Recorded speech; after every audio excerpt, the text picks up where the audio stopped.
एक बार की बात है, सुंदर नदी और पहाड़ों के बीच में रुद्र नाम का एक गांव था। गांव के सभी लोग खेती पर निर्भर थे। वो लोग शहर जाकर अपनी फसल को बेचते थे और इसी से मिलने वाले रुपयों से अपना घर चलाते थे। एक बार गांव में अकाल पड़ जाता है। अरे काका, बरसात का मौसम तो खत्म होने वाला है और अभी तक गांव में बारिश नहीं हुई। पानी ना मिलने के कारण हमारी फसल सूखती जा रही है। हाँ रामू बेटा, अगर बारिश नहीं हुई तो हम लोग भूखे मर जाएंगे। और बारिश ना होने की वजह से गांव के खेतों में खड़ी सारी फसलें सूख जाती हैं और जो जमीन कभी गांव वालों के लिए सोना उगलती थी, वो अब बंजर हो जाती है। रुद्रपुर गांव में छोटे बच्चे भूख प्यास से तड़प तड़प कर दम तोड़ने लगते हैं। गांव में एक टूटी फूटी झोपड़ी में एक गरीब आदमी रतन रहता था। रतन के घर की हालत पहले से ही खराब थी। वो गांव वालों के खेतों में काम करता था, पर अब उसके पास भी काम नहीं बचा था। एक दिन रतन की पत्नी रूपा अपने पति से कहती है, क्यों जी, पूरा एक हफ्ता हो गया है बिना खाए, मेरी तो जान ही निकल रही है। तुम कहीं से कुछ खाने के लिए क्यों नहीं ले आते? ये कहते ही रूपा को खून की उल्टियां हो जाती हैं और वो बेहोश होकर जमीन पर गिर जाती है। अरे रूपा, तुम चिंता मत करो, हिम्मत रखो, मैं अभी वैद्य जी को बुला कर लाता हूँ। लेकिन आपके पास पैसे कहाँ हैं वैद्य जी को देने के लिए? अरे तुम उसकी चिंता मत करो, आराम करो, मैं भी जाकर उनको लेकर आता हूँ बस। ये कहकर रतन वैद्य जी को बुलाने के लिए घर से निकल जाता है। तभी रास्ते में उसे एक बूढ़ा आदमी मिलता है जो भूख से तड़प रहा था। बेटा, भूख के मारे मेरी जान निकली जा रही है। मैंने बहुत दिन से अन्न का एक दाना तक जीभ पर नहीं रखा है। क्या तुम मुझे कुछ खाने के लिए दोगे बेटा? रतन बहुत दयालु आदमी था। उसे बूढ़े पर तरस आ जाता है और वो उस बूढ़े को अपने घर साथ ले जाता है। अरे, आप तो वैद्य को बुलाने गए थे ना, फिर ये किसे अपने साथ ले आए?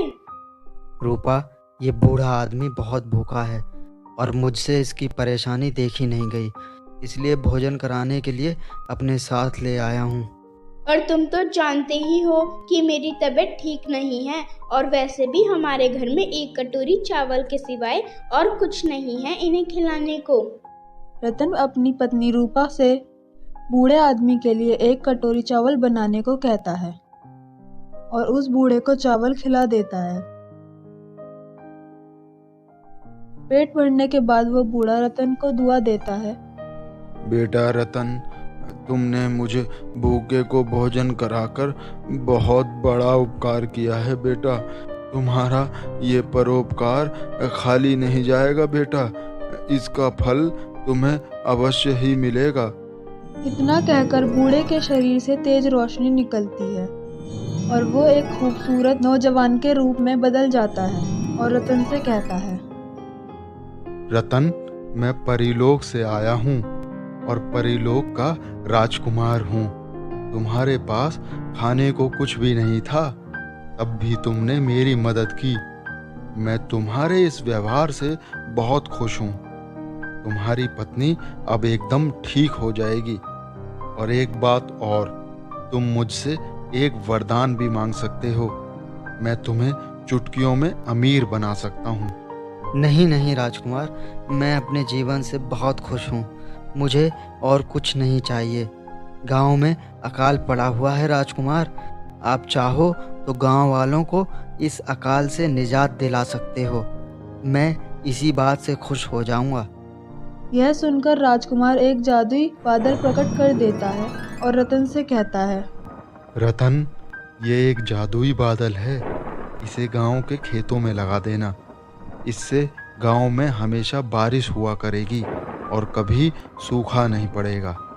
ये कहकर राजकुमार अदृश्य हो जाता है और रतन उस बादल को ले जाकर खेतों के ऊपर लगा देता है, जिससे बहुत अच्छी वर्षा होती है। गांव वाले यह देखकर बहुत खुश होते हैं। कुछ ही दिनों में खेतों में फसलें लहराने लगती हैं और गांव वापस खुशहाल हो जाता है। सभी रतन का शुक्रिया करते हैं। तो मेरे प्यारे दोस्तों, कैसी लगी आपको हमारी ये कहानी? हमें कमेंट करके ज़रूर बताएं। हमारी इस कहानी को लाइक करें, अपने दोस्तों के साथ शेयर करें और हमारे चैनल को सब्सक्राइब करना बिल्कुल ना भूलें।